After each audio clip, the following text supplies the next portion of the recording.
of being comfortable, being uncomfortable. Does that happen a lot in your line of work?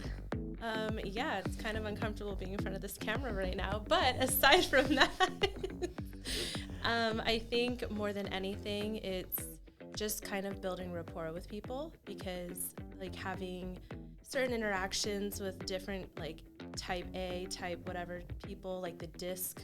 100%. Yeah, that can be a little bit difficult sometimes. People are strange. They can be super smart, super outgoing. You get everybody, right? Yep. Oh, yeah. All throughout the spectrum. So I think that more than anything is just being myself. And my thing is that I don't want anybody to ever work with me that doesn't want to. I'm never going to force somebody to sign a contract to be locked in with me because I think that we should be able to mesh. And if we don't mesh, then it's not going to work. That happens, right? Not everybody's going to like me. Not everybody's going to like you. That's part of life. Life, though, right? Yeah. No matter what you're doing. I mean, you go all the way back to first grade. Guarantee someone didn't like you. You got bullied at some point by somebody, right? Absolutely. Like, I don't deal with clients like that at all. Like, I'm pretty aggressive. Like, that is my personality. Like, hey, let's go. Let's get excited. Right. But clients, I mean, have you been ever bullied by a client trying to tell you how to do your job? Has that ever happened? Oh, absolutely. Yes. Tell me about that. Well, I had a listing that was going live, and the client was basically telling me, like, she would actually write on the contract what we were doing and how we were going to, like, furnish, like, staging-wise, what we were doing. And I was like, no, actually, you can't write things on contracts, ma'am. I'm sorry. Like, a contract is a contract. It's like, this isn't going to work. So, yeah, that was a little bit complicated. And then I've had clients just... How did you solve that issue? Like, how did you get through it? I just had to sit down with her and just be like face to face, like, hey, this is not how it works. I'm here to help you. That's all I want to do. So at the end of the day, you can either accept my help, take it, or we're just not going to be a good fit. And that's okay, right? Yeah, that's perfectly okay. How did you gain respect doing that, though? Like, did you guys end up seeing eye to eye after that, or did you have to fire her? No, actually, I ended up listing her house. It sold for $62,000 over list. So beautiful, beautiful. Anything over 50 grand, I love it. Mm-hmm. Yeah. It's been crazy a little bit. I haven't seen a lot of it. Last year, it happened a lot. Tell me if I'm wrong. Agents were intentionally listing houses like 50, 75 grand less than what they were worth, trying to get bids, and then they end up with 40 or 50, and then they're overwhelmed and don't want to answer their phone. Have you seen that? I would say there's like 3 different strategies you can go for, right? So it's either you can go a little bit over list and look for like that one needle in the haystack, or you can go at list and kind of like market value and kind of say, okay, then we might have a couple offers to choose from, or list a little bit below, and then that's when like the multiple bids will come in. So I love that. So you give your clients options, let them make decisions? Yes, absolutely. Okay. Because at the end of the day, I'm not pricing their house. The market is. So it's their choice on what they want to go with. I had an open house I went to last year with a realtor, and these people had no cameras during listing call. Open house, there's cameras everywhere in this house, everything on microphones. And I'm sitting there like, should I say anything? Like, what's going on here? People came in and left, and they're like, all right, what did you guys think of them? And I'm like, wait, why are you talking to me? What's happening? That was the weirdest thing I've ever dealt with. Have you had anything like that before? Well, I think actually that's illegal. Yeah, that's completely illegal because, I don't know. I know in the state of Washington, at least it's legal to record people video, but audio is completely illegal. And it was crazy. And you have to actually like get the permission to do that. So this is the type of guy. He was like, oh, I'm not recording anything. I'm just listening. Oh, and I look at the agent and I was just like, what is going on? And she was like, I've talked to them about this, and this is a problem. Yeah, no, exactly. And that's the thing with the Ring doorbells. Like, I've had, like, clients come up to houses, and they'll be telling me, like, oh, I hated this about the house, or did it. I'm like, shh, don't do it. I'm like, because people will actually, like, they don't realize it's illegal. They'll judge you based off of that. And, yeah. But you're not intentionally recording. You just happen to be recorded, right? Like the Ring doorbells and a little exception to that. But when you magically now have cameras inside your house, it's a little weird for me. Yeah, exactly. For sure. The open houses, do you normally have someone else there with you too? I mean, I know realtors have been trying to be more cognizant of who's coming and going, because there's a lot of crazies in our state right now. Yeah, there are. It's actually very dangerous. I've heard a lot of stories of agents who have been in open houses that have either like people have came in, locked the doors behind them, and nobody else can get in. Typically, I do them by myself, but I just try and like, I guess. I mean, you can beat up most like, people I know, so like you're good there. No, I just try and like be aware of my surroundings. I just try and be aware of my surroundings and just like kind of focus on like locking the doors that like are on the side or just, I don't know. The only reason I bring this up, because it's not just important for you. Like, it's important for homeowners to follow these same steps. Like, lock your doors. I have a Kubaton. A what? I have a Kubaton. What's a Kubaton? It's like an ancient Asian, like, keychain type weapon. Okay. Like a window breaker? I can impale you, or I can, like, use it to swing my keys and hit you. Okay. I like that. I'd like that. That's unique. All right. Like, you advertise that when you advertise yourself. I carry a Kubaton with me. Like, you can trust me because I will take care of you. It's like, watch out for security cameras. Watch out for the Kubaton, you know? See, I love that. Last year, what was the story of your favorite client? Oh, man. Favorite, like, good or bad? You pick. Because it can be entertaining or it can be... It's your story. This is going on the internet for the world to see. What do you want? What do you want to talk about? Oh, let's see. I mean, you can go strangest. I really like working with veterans and first-time home buyers because I feel like veterans deserve a lot more than they get credit for. And, you know, they serve for our country. And I feel like they're, you know, a lot of the time they get the short end of the stick. And I think that's totally not okay. But aside from that, I love first-time home buyers because I bought my first house when I was 25. And I know in these times, it's really hard for this market for people to get in on houses with multiple offers and whatnot. I did work with a newly married couple that were like in their early 20s, and they were just so cute. And so we went in on like multiple houses. They kept losing over and over, and finally I got them like the cutest little Rambler in Linwood. A Rambler in Linwood? Yeah. It was right by the Kaiser. I bet you have like 20 buyers for the house right now. I know, right? Yeah, no, it's a really cute house. And I thought it was really funny because the thing that they were most excited about is the fact that they had been renting for so long, they weren't allowed to have a barbecue. And so they were that was their why? That was like, I mean, maybe not their main why, but that's what they were so excited about. So I actually bought them a barbecue for their closing gift because it had a natural gas hookup. And I was like, oh, I got you, because they were pumped about it. That is awesome. That is awesome. Yeah, they were really sweet. Everyone needs to have barbecue. Yeah, I agree. I think I don't trust people that don't like barbecue. Yeah, I don't either. Which I don't understand. My wife doesn't like barbecue sauce. And I'm like, oh, this is weird. This is weird. Yeah, no, I love barbecue. Okay. Did they invite you over for barbecue? Have you talked to them since? Not yet. Oh, we should probably follow up with them. We should, right? Give them a jingle. Be like, hey, I got some steaks. I know you got a grill. What are you doing? Right? I'll bring the A1. Oh, but no, I mean, that's big, though. I mean, that's where we gain a lot of our referrals from, is touching our clients, right? Like every year following up with, hey, here's your market report. Here's your market evaluation. Exactly, yeah. Hey, you can pull out equity. We can look at purchasing other houses. You want to list it. Like, there's a lot going on here. Yeah. And then every couple months following up with them, see if they have anybody else that needs your help, right? Like, that's huge. Yeah. I actually sold a house in Lake Stevens. Oh, this is actually one of my favorite transactions. I love it. Let's hear it. So it was a gated aviation community. So there were it's in Lake Stevens. What does that mean? So there's runways, like people have their own hangars, they have their own private planes, and they have runways throughout the whole community. Just to be clear, these are never for sale. I know. So, and oh my gosh, it was magical because it had been sitting for like a couple weeks. So we actually got it at list price. And it was like, yeah. So find some unique property that nobody else wants and you can buy it for list price. And the funniest thing was I asked my clients, I said, do you guys have a plane? They're like, no, we don't even want to fly a plane. I'm like, oh, so you just want to watch other planes take off. I just want all the noise. Yeah, but they're so sweet, and they've been like doing a lot of work to the house, and they're like always they always want me to come for dinner. So I'm like, okay, yeah, let's do it. See, I have no interest in flying a plane, but I would love to do is race cars on that at nighttime. That's what I would use it for. I was leaving one time at night, and I almost drove on the runway on accident. Awesome. See, that sounds great. Like, bring our cars, let's hit it. Like little car meetups. It'd be awesome. Yeah, sure. For sure. Okay, so is that your most unique property that you've ever sold, or it doesn't have to be sold that you've been in or shown?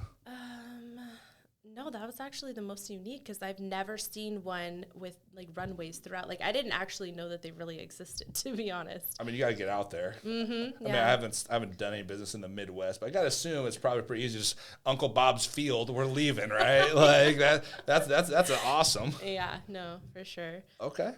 So what's your goals this year? Well, how many are you focused on listings? Are you focusing on buyers? What is your focus, and how many do you plan on selling or buying? Well, I focus on whoever needs or wants my help. That's who I want to help. So it's not about you, huh? No, it's not about That's a me. great. Not always. That's a great answer. I love it. It's not about me, okay? Okay. No, I just want to basically just help as many people as I possibly can.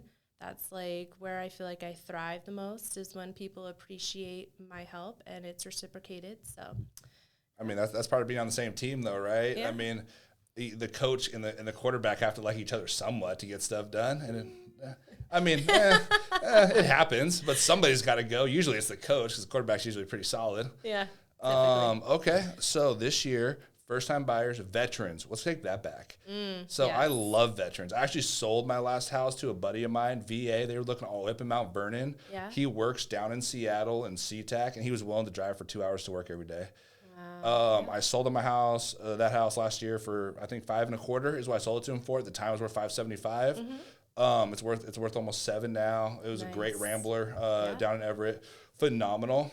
I wish I could do that for every veteran out there. It's not a possibility. I know. But I mean, I love the dude, so it was easy to help out a little bit. But veterans do get the shitty end of the stick. They do. You get sold, you're going to get health care, you're going to get houses. Like, you get sold the American dream in one package and then realize that it's like, cool, it's possible, but it's not really how the world works. Yeah, exactly. So veterans, we just did a loan with a veteran, didn't we? Just like a month ago. We did, yes. I mean, we actually went under contract twice with them, I believe. Yeah, we did.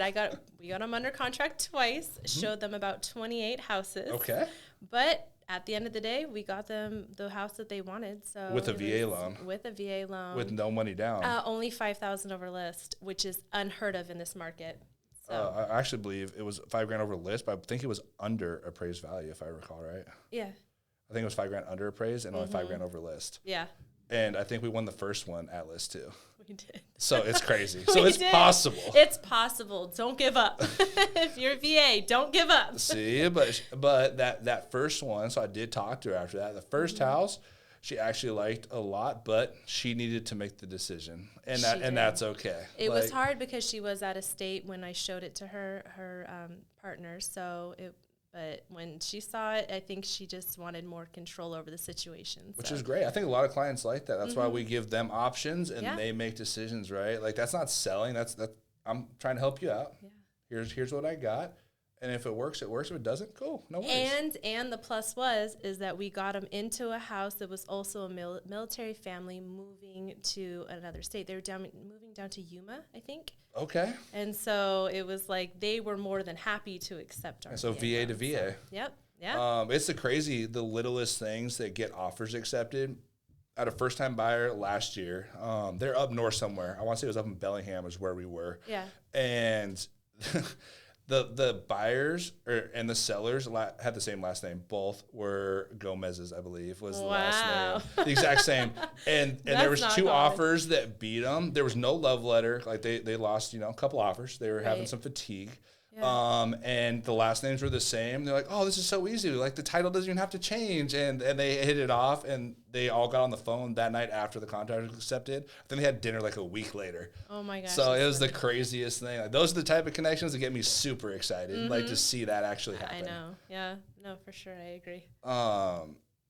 That Seattle. Let's talk about Seattle market. So everyone wants to talk about how the state is crazy right now. Mm-hmm. Washington, or Seattle specifically, are people not wanting to live in Seattle right now?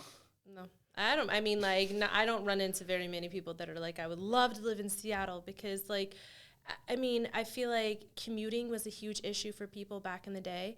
But now, since COVID, people are working remote. People are, it's not really, people don't need to go into the city as much. Prices are like astronomical. Like, I mean, they are everywhere, but Seattle especially. But since there's not as much demand, which is a major metropolitan, everyone's trying to get out of the city. Yeah. Is it possible if someone buys in Seattle and gets a deal that long term they could build some equity?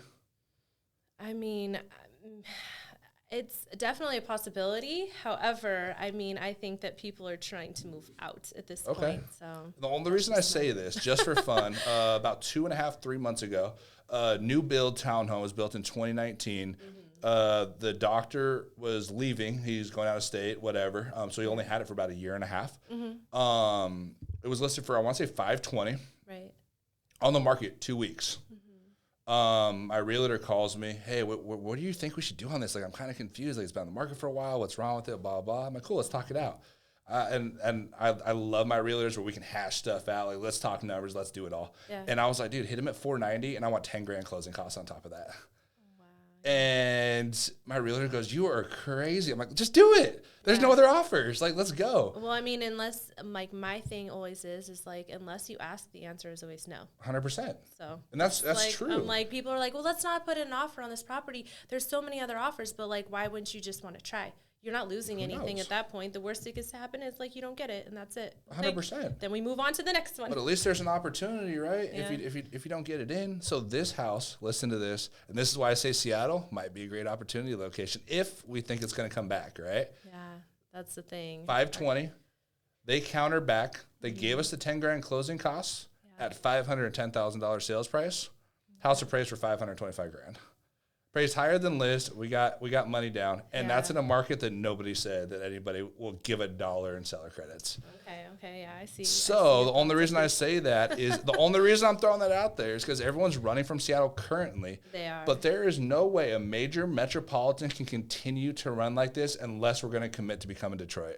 Okay, yeah, no, we're not going to be in Detroit. Please, no, please. At some point, we have to change that, right? Yeah, no, for sure. It's a long-term play. I mean, I could be 100% wrong. I'm just trying to find those little niche areas where we don't have that competition, but could grow some long-term generational wealth. And I mean, I'm not a realtor, right? I just try to see deals that I'm like, oh, that was unique. I see where is you're it possible coming for from. somebody else? Yeah. Townhomes are great ideas right now too, aren't they? Yeah, I just had 19 of them built right behind my house. And they're built just like houses. You just share a wall, right?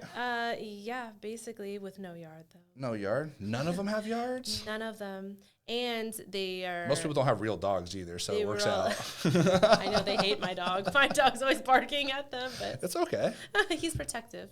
No, that's how it should be. Exactly. Would you say townhomes appreciate as much as houses, though? Are they easier to unload than houses? Long-term play. I don't know. I've had, like, a lot of clients not want, especially since they're attached. Like, a lot of people not want that because they don't want a condo. So, technically, it's like they feel like it's like a condo. Let me ask you this. They're living in an apartment right now. I know. That they're throwing 100% of their money away. I know. Well, that's the thing. And then the other thing is, like, these townhomes behind me, it's just sold for almost $800,000. They're, like, 1,300 square foot attached townhomes with no yard. I mean, that's impressive. I bought my house 7 years ago for $297, and it now is like been appraised at like I think $550. Yeah, so in 7 years, you make an extra couple $100,000 to your net worth. I know. I'm like, I can't see these townhomes going. And how much work did that take to gain that equity? All you had to do was live there, right, and pay your note. I mean, we did like a couple we remodeled the kitchen and whatever, but aside from that, not a lot. Okay. So. Yeah. So townhomes, you just said, sold for $800,000, 1,300 square feet. Is zoned commercial, so that's why we kind of bought it as an investment. So let's talk about that. How do I find a commercial residential property for $270,000? I don't think you're going to find that right now. Okay, what if I say 500? What if I say 600? Where do I find this? I mean, it just depends on because Washington zoning is very strict in comparison. Like I live down in Texas, and I could have a $5 million home and a Rite Aid and a slum slot all in the same block.